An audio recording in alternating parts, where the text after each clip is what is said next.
Hey, this is Julie from Travel Our World, and we are live from Lake Louise, Alberta, Canada.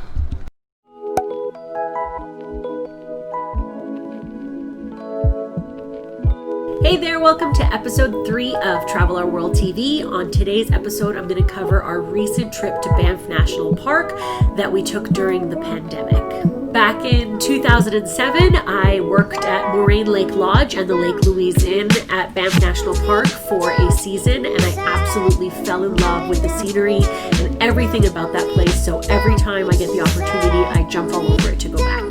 Since all of our international travel got canceled this year, we decided to keep our Banff trip. The requirements between Ontario and Alberta didn't lead us to quarantine for 14 days. So we took the opportunity to support travel within Canada, and we wanted to see Banff National Park without all the tourists. We took the Up Express from Union Station to Toronto Pearson. The time is roughly 8 a.m., which is usually the middle of morning rush hour at Union. But as you can see, it was a ghost town. Arriving at Pearson during what would normally be a really busy time to fly out, we breezed through check-in, got our temperatures checked, and got through security in a flash. It was definitely bittersweet to see the airport completely empty. On one hand, it was seamless and easy with no crowds, and on the other hand, my traveler's heart broke.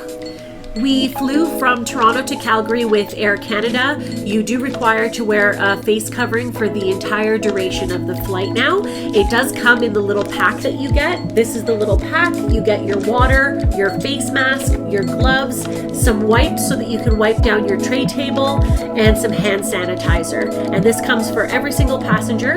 There are no more onboard cafe services, so if you do want food or drink, you have to purchase it before you get on board, and you can bring it with you on the flight. The drive from Calgary to Banff National Park is an easy one. It's about a 2-hour drive on the Trans-Canada 1 highway from Calgary to Lake Louise.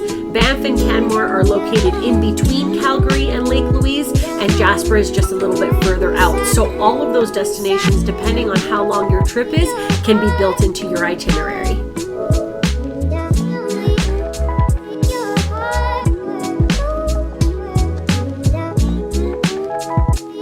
On day 2, we went to Moraine Lake, my personal favorite and most photographed.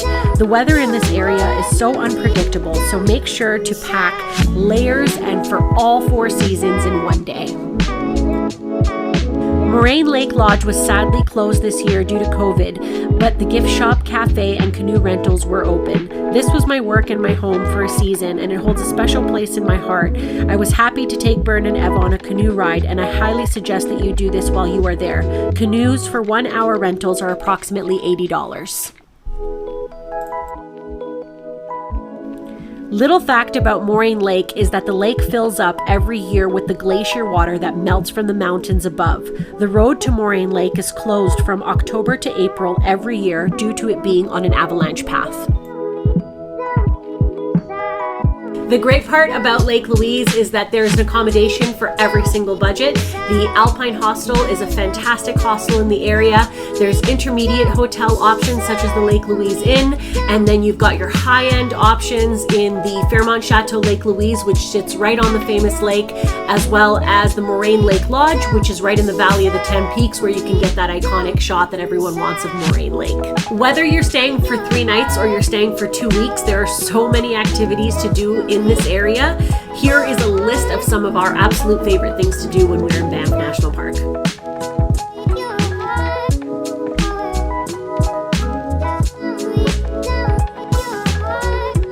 We're just headed down the Banff gondola right now. You do head up to Sulphur Mountain, and at the top there are 4 levels. An observation deck with fire pits that you can sit at, and with 360 views all the way around you of the Canadian Rocky Mountains. The views in the gondola are absolutely breathtaking as long as you don't have a crazy fear of heights. Otherwise it can be, like I said, a little bit nerve-wracking for you to get in. One tip that I do have to say is if you can book this in advance, I do recommend booking it in advance, 2 weeks to 3 weeks prior is kind of best, or even further than that is the best pricing that you'll get. If you do come walk up same day, you'll end up paying quite a bit, about $70 for adults per adult, and then the children as well, I think, are about $50 or so. There is an abundance of dining options in the area. Banff Avenue is full of restaurants. A fan favorite there is the Maple Leaf. And in Lake Louise, you have the Station Restaurant, which is located right on the railroad. As well, the Moraine Lake Lodge has an amazing fine dining restaurant, and they have a special martini that you can order, which they mix to match the exact blue of the water that day. And who doesn't want a blue martini? Or any martini for that matter. Vodka martini. Shaken or stirred? Do I look like I give a damn? A very special thank you goes out to both the Fairmont Chateau Lake Louise and the Fairmont Banff Springs. Every time we head to your hotels, we always get treated extra special. The service levels are so high, our rooms with the views are absolutely gorgeous, and all the clients that I sent after our trip were so well taken care of. So a very special thank you. You are not a paid sponsor, but I just wanted to say a very heartfelt thank you to both the properties for an outstanding trip. We really hope that you enjoyed this travel video as much as we enjoyed making it. Travel videos are our true passion, and we absolutely can't wait to get some more out to you. Make sure to comment below, like and subscribe, and remember, at Travel Our World, passionate travelers are wanted.